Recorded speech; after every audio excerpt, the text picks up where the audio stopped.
Cuma aduh kacau banget ini. Salah apa ya Allah? Mobil kok jadi kayak gini? Viral, curhat pemilik rental mobil di Tangerang, kaget mobilnya berubah warna jadi loreng.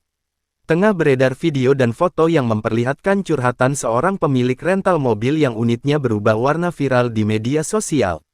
Postingan tersebut viral usai diunggah oleh akun TikTok @rentalmobil.tangerang hingga dilihat lebih dari 1,1 juta kali tayangan. Dalam video tersebut, terdengar suara perekam video yang juga merupakan pemilik mobil itu membagikan curhatannya. Saat itu, ia baru saja selesai mengambil unit mobil rentalannya yang baru selesai disewa. Namun, ia merasa bingung dan terkejut saat melihat mobilnya tersebut sudah berubah dari sebelumnya. Pengambilan unit ya sudah selesai dan sudah dibawa balik. Cuma aduh kacau banget ini.